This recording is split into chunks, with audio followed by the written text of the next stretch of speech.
IFM.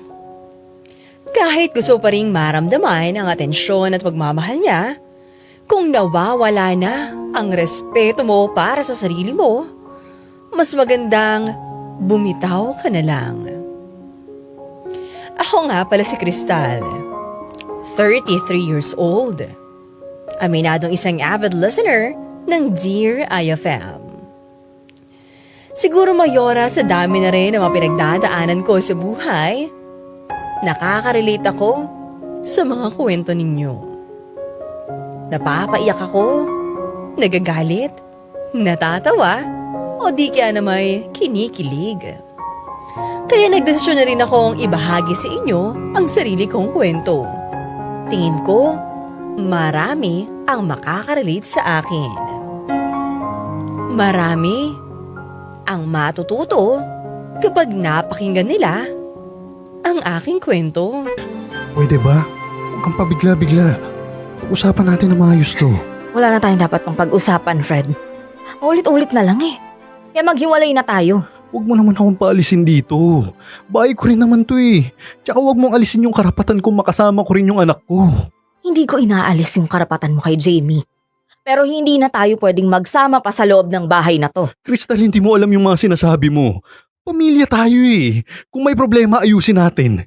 Hindi yung gantong nagpapadala ka sa emosyon mo. Bakit ilang beses mo na ba ako niloloko? Kaya pwede ba wag mong questionin kung anong nangyayari at kung bakit ako nagiging emosyonal? Kung ahayaan mo na lang na ganyan ka, masisira yung pamilya natin. Gamitin mo naman yung utak mo. Matagal na ang sira ang pamilya natin. Magmula nung mambabae ka. Kaya pwede ba? Wag akong sisihin mo. Ikaw ang sumira sa pamilyang to. Humihingi na nga ako ng tawad sa'yo eh. Bakit ba ayaw mong ayusin na lang natin? Bakit sa tingin mo ba ganun kasimple yon? Pagkatapos ng ginawa mong panloloko sa akin, ganun na lang yon? Oo naman. Kalimutan na lang natin yung mga nangyari. Nangangako ako sa'yo. Hindi na ito mauulit, ha? Ilang beses mo na sinabi yan eh. Ano nangyari? Paulit-ulit pa rin naman ah. At hindi lang yun dahil iba't ibang babae pa yung nilalandi mo. Ay, hindi mo rin ako masisisi, Crystal. Lalaki ako eh. May mga pangangailangan din ako. Fred, naririnig mo ba yung sarili mo? Ha? Ang kapal ng mukha mong sabihin yan. Sinasabi ko lang yung totoo. Kapag kumakain ako, hindi naman pwedeng laging adobo na lang yung ulam ko. Seryoso ka ba? Yang kabastusan ng dila mo? Ang lakas ng loob mo na i-justify pa yung kasalanan mo? Kayong mga babae, may mga hinahanap din kayo na wala sa mga asawa nyo eh. Ganun lang naman kasimple yung mundo. Bakit ba hindi mo maintindihan yun? Dahil mahal ko ang asawa ko, kaya wala na akong hahanapin pa sa ibang tao. Kaya sana, yun din yung maisip mo dahil yun yung inaasahan ko sa'yo. Yun naman pala eh. Bakit pinapatagal pa natin to? Ibalik mo na sa loob ng kwarto yung mga gamit ko. Magpahinga na tayo. Hindi, ayoko. Aalis ka dito. Hindi mo nasisirain ang buhay namin ni Jamie. Hindi ko sinira yung buhay nyo! Huwag kang OA! Ginagamit mo ba yung bata sa akin nang babae lang ako eh. Huwag mo nang palalain yung problema. Ha? Ano uli? Nang babae ka lang. Ganun lang kaliit yung kasalanan mo para palagpasin at kalimutan ko yon. Ayoko na, Fred. Pagod na ako at maghiwalay na tayo. Kapag may problema, maghanap ka ng solusyon. Hindi yung ganitong dinadagdagan mo pa yung problema natin. Pwes ito yung solusyon. Dahil kung talagang may pagmamahal ka sa amin ng anak mo, hindi mo hahayaang lalo kaming masaktan. Kaya pwede ba, umalis ka na lang. Hindi ako papayag na palabasin mo ako yung problema sa pamilyang to. Bakit? Sino ba? Huwag mo sabihing ako yung may kasalanan dito. Tanggapin mo na lang yung totoo. Dahil ikaw ang sumira sa pamilya mo. Pagsisisihan mo rin to. Ikaw na rin yung nagsabi. Mahal mo ko, di ba? Kaya kahit ano pang mangyari, hahanap-hanapin mo rin ako. Hindi ko akalaing mangyayari rin sa akin ang mga problemang nararanasan ng maraming kababaihan. Matinong lalaki naman kasi si Fred nung una, nung nakilala ko siya at naging boyfriend ko siya. Ipinaglaban ko pa siya sa mga magulang ko noong mga panahong may mga pagdududa pa ang pamilya ko sa kanya. Kaya napakasakit sa akin na magagawa rin pala niya akong paglaruan at pagtaksilan. Kinailangan ko nang magdesisyong maghiwalay sa kanya or makipaghiwalay sa kanya dahil kung hindi, patuloy lang niya akong masasaktan, Mayora. Kahit gusto ko pang bigyan ng anak ko ng isang buong pamilya, mukhang hindi na yun matutupad. Pero kahit wala na sa tabi ko ang aking asawa, hindi ko may tatanggi sa sarili kong hinahanap ko pa rin siya. Kahit masakit ang mga ginagawa niya, Mayora, parang gusto ko pa rin nandyan siya para sa akin. Fred, kumusta na si Jamie? Mataas pa rin ba yung lagnat? Huwag kang mag-alala. Bumaba na yung lagnat niya. Ikaw talaga hanggang ngayon, hindi ka pa rin nagbabago. Masyado ka pa rin kabado. Fred, ano ka ba? Nanay ako. Hindi mo naman ako masisisi kung mag-alala ako para kay Jamie eh. Naintindihan ko naman yun, pero next time, kumalma ka na lang muna kapag may problema, ha? Sige. Akala ko kasi tatakbo ko pa siya sa ospital eh. Salamat ha. Mabuti na lang dumating ka. Walang ano man yun. Ikaw lang eh.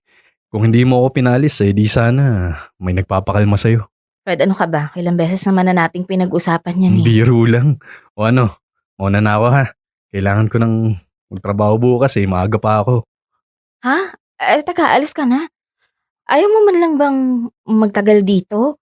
Nagluto pa naman ako ng hapunan natin. Namimiss ko na rin yung luto mo. Kaya lang, may mahalagang meeting kami bukas May mga i-prepare pa ako. Ganun ba? Sayang sinarapan ko pa naman yung niluto ko. Salamat, Crystal. Pero kailangan ko na talagang umalis Talaga bang nagmamadali ka? Maaga pa naman Dumito ka muna. Alam mo, hindi na kita maintindihan. Dati, gustong-gusto mo akong palayasin. Ngayon naman, ayaw mo akong paalisin. Ano ba talaga? Alam mo, kahit kailan, hindi ko gugustuhin palayasin ng asawa ko. Ang problema kasi, ikaw naman yung nagloko Kasalanan ko na naman. Bakit ngayon? Gusto mo pa akong magtagal dito? Kasi hindi pa rin ako mapakali. Kapag tumaas na naman yung lagnat ni Jamie, hindi ko na naman alam kung anong gagawin ko. Yan yung problema sa'yo Wala na naman sa lugar yung pag-aalala mo. Sige na Fred, dito ka na muna. Pasensya ka na, pero kailangan talaga kita ngayon Sige, magtatagal na muna ako dito. Siguro dito ko na lang muna gagawin yung presentation ko para bukas. Pero mamayang 11, aalis na rin ako. Okay lang ba yun? Sige. Pero salamat Alam ko nakaka-istorbo na ako sa'yo Di bali babawi na lang ako sa susunod. Huwag mo nang isipin yun. Dapat naman talaga nandito ako para sa mag-ina ko Huwag kang mag-sorry sa akin. Fred, may gusto sana akong itanong kung okay lang sa'yo. Oo naman. Hindi naman siguro mahirap sagutin yung tanong mo. Bakit? Tungkol saan ba yan? Siguro wala lang naman. Gusto ko lang malaman kung may girlfriend ka ba ngayon? Nagulat naman ako sa tanong mo. Sa ngayon, wala naman. Hindi ko na muna iniisip yan. Fred, hindi mo ba ako namimiss? Crystal, bakit ba ganyan yung mga tanong mo sa akin? Akala ko ba hiwalay na tayo? Oo, hiwalay na tayo. Hanggang ngayon, nasasaktan pa rin ako sa mga ginawa mo sa akin. Pero hindi pa rin nawawala yung pagmamahal ko sa'yo Alam mo, matagal na akong malungkot dahil wala ka sa tabi ko. Pwede bang kahit ngayon lang, samahan mo ako? Hindi ko na kayo pag-iisipin pa, Mayor at mga idol. Kasama ko si Fred noon sa buong magdamag at may nangyari sa aming dalawa. Masakit pa rin para sa akin yung kanyang mga ginawa. Pero hindi ko rin naitago ang aking pagkasabik sa kanya. Nabigyan niya ulit ng init ang mga malalamig na gabing nag-iisa lang ako sa kama. Ang sabi niya sa akin, magmula raw nang maghiwalay kaming dalawa, ay na-miss din daw niya ako. Ganon din naman ako sa kanya, Mayora. Pero syempre, gusto ko pa rin panindigan ang pakikipaghiwalay ko sa kanya. Kaya ayoko munang makipagbalikan sa aking asawa. Ayoko lang kasing masaktan ulit gaya ng dati. Pero dahil hinahanap-hanap ko siya, ilang beses ding naulit ang ganitong setup namin ni Fred. At wala akong balak na itigil kung ano man ang ginagawa naming dalawa. Uy, Kristal! Parang nagmamadali ka yata. Bakit? May pupuntahan ka ba? Ay, naku, ikaw talaga, Marie. Napaka-pakialamera mo, no? Wala lang. Tsaka, gusto ko nang makauwi sa bahay para makapagpahinga. Sobrang stress na dito sa trabaho. Sus, gusto raw umuwi. Maniwala ako sa'yo. Eh, bakit? Saan pa ba ako pupunta? Kilala mo ko. Hindi naman ako mahilig mamasyal, no? Iba yung aura mo ngayon eh. Parang ang saya-sayo mo na ulit magmula nang maghiwalay kayo ng asawa mo. Tapos kahit haggard ka na talaga, mukha ka pa rin fresh. Ano bang sekreto mo? Nako, alam mo, sa sabong panligo lang namin yan. Shield Bath Soap, recommended by Philippine Nurses Association. Ay, makabili nga niyan. Para fresh din kami sa bahay, di ba? Oh, ano ba talaga? Sino yung maswerteng lalaki? Hindi ko alam yung sinasabi mo. Alam mo kung wala kang magawa, makipagchismisan ka na lang sa ibang office mates natin. At wag ako yung kulitin mo. Umamin ka nga sa akin. May bago ka ng jowa ngayon ano? Mukhang may kikitain kang lalaki kaya ka nagmamadali eh. Wala! Nagmamadali ako at baka dumating yung anak ko sa bahay. Wala siyang kasama ron. Hindi mo ako maloloko. Kitang-kita ko sa mga mata mo kung gaano ka kasaya ngayon, Kristal. Yung blooming mo kaya. Pwede ba? Tigilan mo na nga ako. Kung ayaw mong maniwala, edi wag. Basta aalis na ako. Ay, ikaw naman, napakaseryoso mo. Ang tagal-tagal na nating magkakilala, naglilihim ka pa rin sa akin. Sige na, umamin ka na. Sino yung bago mong jowa? Ay, ang kulit mo, no? Eh sige, sasabihin ko na kung kanino ako makikipagkita.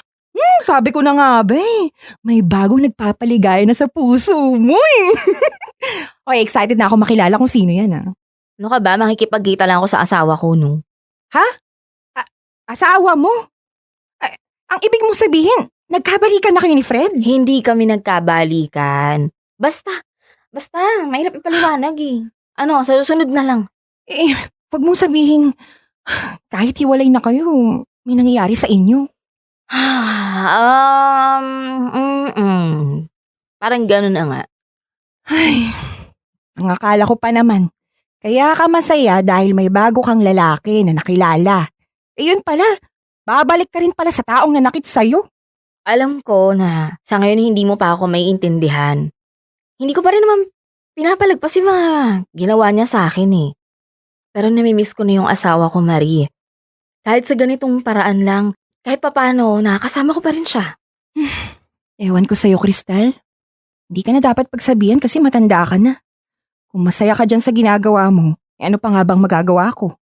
Ang akin lang, sana ingatan mo yung puso mo. Baka ikaw rin ang masaktan sa ginagawa mo.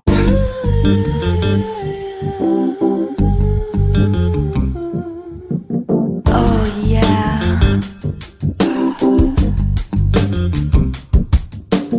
Oh yeah.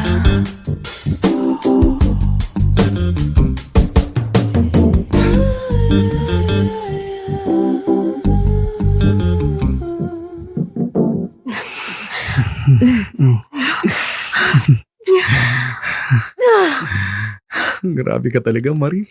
Hanggang ngayon, ang galing-galing mo pa rin. Ay, naman inuuto mo pa ako eh. Kung talagang believe ka sa akin, dapat hindi ka naghahanap ng aliw sa ibang mga babae. Ikaw talaga, oh. Behave na nga ako ngayon eh. Oo, sige na. Pahinga na muna tayo, ha? Pinagod mo ako eh.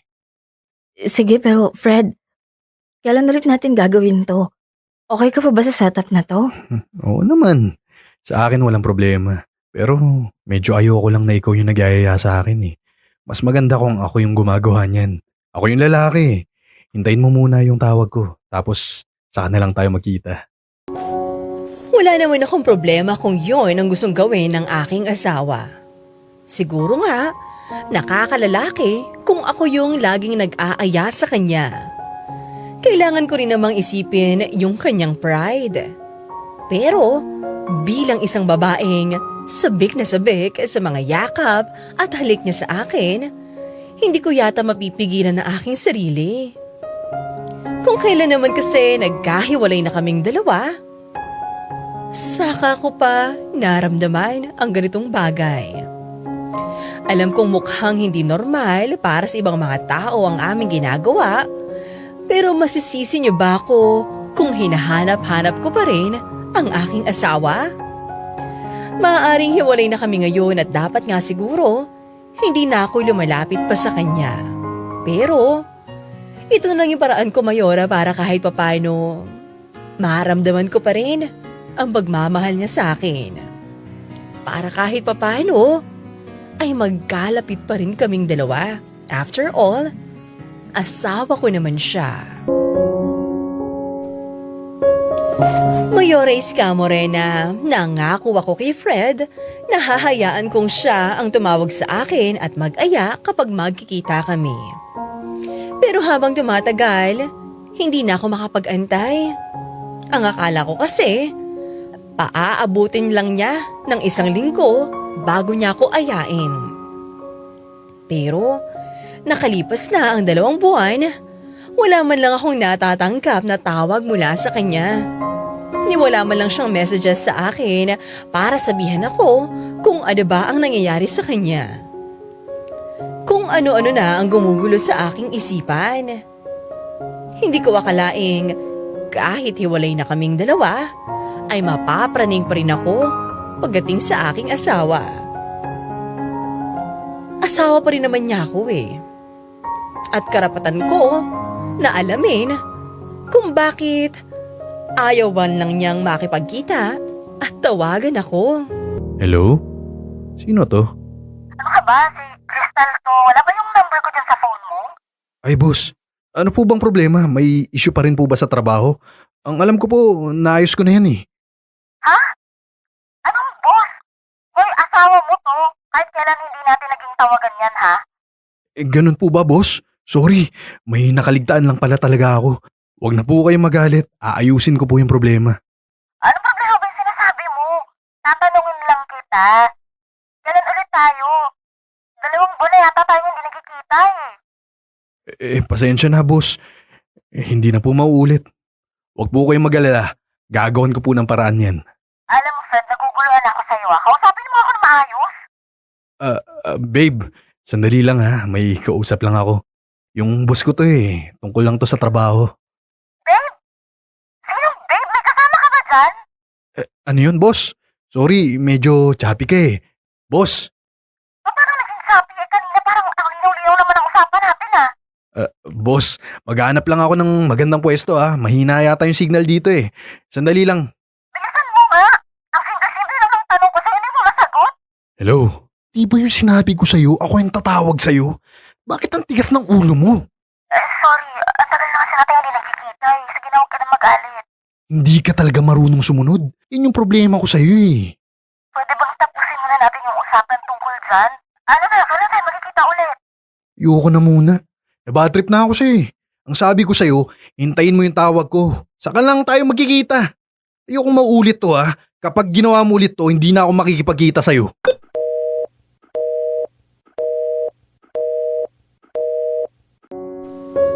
Mayora Escamorena, nasaktan ako sa mga sinabi ni Fred sa akin.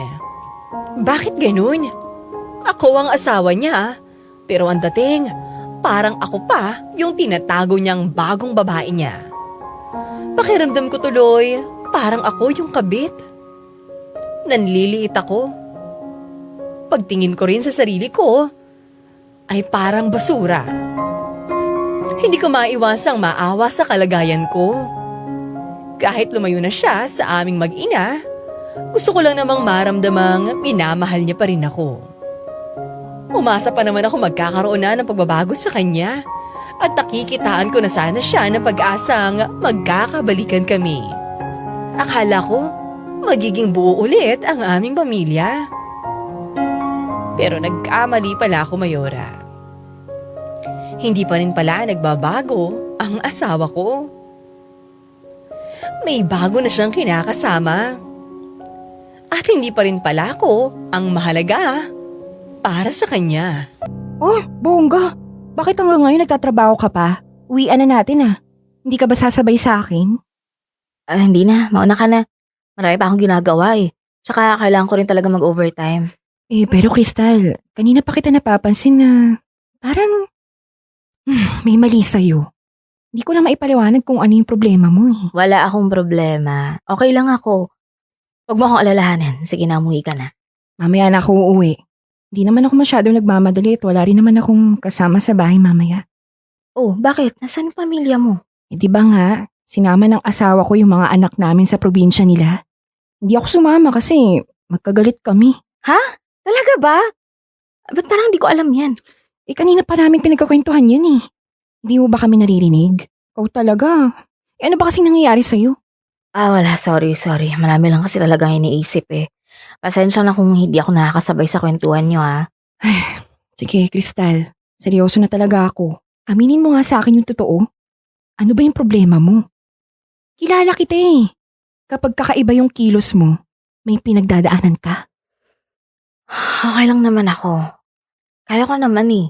Hindi mo naman problema to. Hindi ka okay. Tigilan mo nga ako. Para saan pa at naging magkaibigan tayo kung hindi mo sasabihin sa akin yung problema mo? Nag-away kayong dalawa, ano? Hindi ako naghahanap ng gulo, okay? Tinatanong ko lang siya kung kailan ulit kami magkikita. Sabihan ba naman ako huwag na ulit akong tatawag sa kanya? Bakit? Asawa pa rin naman niya ako Yan na nga ba yung sinasabi ko eh. Dapat kasi hindi mo pinasok yung sitwasyon na yan eh. Bakit? Parang ayaw niya na atang tumawag sa'yo. Ewan ko. Sinabihan niya kasi ako na sa susunod hintayin ko rin yung tawag niya. Ayaw niya ako yung nagyayaya. Nagtanong lang naman ako dahil hindi na ako nakakatiis. Ang tagal na namin hindi nagkikita. Nagalit ba naman? Nagpanggap siyang boss niya yung kausap niya. Bakit parang tinatago ka pa niya? Ikaw yung asawa dito. Alam mo, mali yun eh. Tas alam mo ba? Parang may kasama siya nung tumawag ako eh. Parang tinatago niya dun sa kasama niya na ako yung kausap niya. Ay nako, Crystal. Iba na yung pakiramdam ko dyan sa asawa mo, ha? Diba ang sabi mo, wala siyang karelasyon ngayon? Yun nga rin yung alam ko eh. Pero iba na yung nararamdaman ko. Tingin ko nga may girlfriend na siya ngayon eh. Oh, nakita mo yan. Ang dating, ikaw pa yung tinatago. Ikaw pa yung lumalabas sa parang kabit niya ngayon. Sa tingin mo ba, tama pa rin yung ginagawa niya sa'yo? Pero Marie, mahal ko yung tao eh. Ayoko mawala siya sa akin. Alam mo, Crystal, tama na yung ginagawa mo nung una. Nakipaghiwalay ka na sa kanya, di ba? Okay na yun. Pero dahil pinasok mo yung sitwasyon na yan, ikaw pa ngayon yung sasaktan. Alam kong naghahanap ka ng pagmamahal, pero sana matutunan mo namang irespeto yung sarili mo. Matagal ko ng kaibigan si Marie. Alam kong lagi siya nagmamalasakit sa akin. Kung minsan, masakit siyang magsalita, pero yun lang talaga ang paraan niya para magising ako sa katotohanan. Tama naman siya, Mayora. Nawawala na ang respeto ko para sa aking sarili. Kasalanan ko rin kung bakit ako nasasaktan ngayon. Ako naman talaga ang nagsimula ng ganitong setup namin ni Fred. At wala akong ibang pwedeng sisihin kung hindi sarili ko lang. Kung bakit ba ako'y napasok sa ganitong sitwasyon. Pero, nagagamit din ito ni Fred para mapaglaruan niya ang aking damdamin. Kailangan ko ng manindigan ngayon. Nakipaghiwalay na ako sa kanya at hindi ko dapat hayaan pang saktan ulit ako ng lalaking minsan naging bahagi ng buhay ko. Napatulog ko na si Jamie. Mukhang napagod ata sa paggawa ng homework niya. Oo nga pala. Bukas ko na lang pala ibigay sa'yo yung para sa tuition niya. Sige, pwede ka na umuwi. Bakit pinapauwi mo ko agad? Aga-aga pa oh. Hayaan mo na muna ako magtagal dito. Bahay ko rin naman to eh. Baka nakakalimutan mo. Hiwalay na tayo. Kahit ilaban mong bahay mo to, hindi ka nakatira dito. Parang wala ka yata sa mood ngayon ha. Ay, alam ko na. Isa lang naman yung paraan para mawala yung init ng ulo mo eh. Ano ba? Pwede ba, Fred? Ano ba? Hindi nga ako nakikipagbiruan sa'yo eh. Kung naghahanap ka ng init ng katawan, edi sa iba mo hanapin. Ano bang problema mo? Dati kapag nambababae ako, nagagalit ka. Ngayon naman parang ipinapasa mo na ako sa kanila. Ang gulo mo rin eh, no? Iba na yung sitwasyon ngayon. Hiwalay na tayo. Hindi ko nahahayaang gawin mo pa akong parausan mo. Alam mo, nagtatampo ka lang dun sa nangyari noong nakaraan eh. Sorry na. Mainit lang yung ulo ko nun. Tsaka kilala mo ako. Ang pinakaayoko sa isang tao, yung hindi marunong sumunod sa instruction. Tumigas yung ulo mo eh. Eh di nagalit ako. Pero wala na yun. Bati na tayo. Sino yung kasama mo nang tumawag ako? Huwag na nating pag-usapan yan. Hindi naman importante yan. Kilala mo ako, Fred. Ang pinakaayoko, yung tao na may tinatago sa akin. Kaya uulitin ko, sino yung kasama mo nung tumawag ako? Girlfriend ko. So bakit di mo sinasabi sa akin na may karelasyon ka na pala? Di ba yung usapan natin, wala tayong itatago? Kasi nga hindi na importante yan. Hiwalay na tayo eh. Dapat nga wala na tayong pakialamanan eh. Ikaw lang tong kumalabit sa akin eh. Eh di pumayag naman ako dahil naawa ako sa'yo. Ganun ba? Ang kapal naman ng mukha mo. Kung itago mo ko sa babae mo, parang ako yung kabit. Asawa mo ko. Kaya nga dapat ginagalang mo ko eh. Ganun talaga. Ikaw yung nagsimula ng setup na yan eh. Ayoko naman magalit sa akin yung girlfriend ko. Pinasok mo yung sitwasyon na to. Eh di, panindigan mo. Iisin mo na lang yung nararamdaman mo. Ayoko. Tama na. Dapat matigil niyang kalokohan mo. Tumigil ka nga dyan, Crystal. Ginusto mo to eh. Eh di mag-enjoy na lang tayo. Hindi naman ako nag-e-enjoy na sa ginagawa natin eh. Nakakalimutan ko na yung sarili ko nang dahil sa pagmamahal ko sa'yo. Nawala na yung respeto ko sa sarili ko. At hindi ko nahayaang paglaruan mo pa ako. Alam ko nang dahil sa ginawa ko, tuluyan ko nang tinapos ang pag-asang babalikan pa ako ni Fred at mabubuo pa ang aming pamilya. Pero lolokohin ko lang naman ang sarili ko kung aasa ulit akong hindi na niya uulitin ang mga kasalanan niya sa akin. Kaya wala akong pinagsisisihan. Tama lang na tuluyan na akong nakipaghiwalay sa kanya, Mayora. Sa ngayon, aaminin kong mahirap talaga ang buhay ko bilang isang single parent. Pero kakayanin ko ang lahat. Hindi ko na nararamdamang nag-iisa lang ako at kulang ako sa pagmamahal. Dahil nandiyan naman ang aking anak. Kahit siya lang ang kasama ko sa aking buhay, sapat na yon, Mayora, para maging malaya ako. Maraming salamat sa iyo, Mayora Iskamoran at Dear IFM, sa pagkakataong maibahagi ko sa inyo ang aking kwento. Hanggang sa muli mga idol, ako po ito, nagpapasalamat, nagmamahal, Crystal.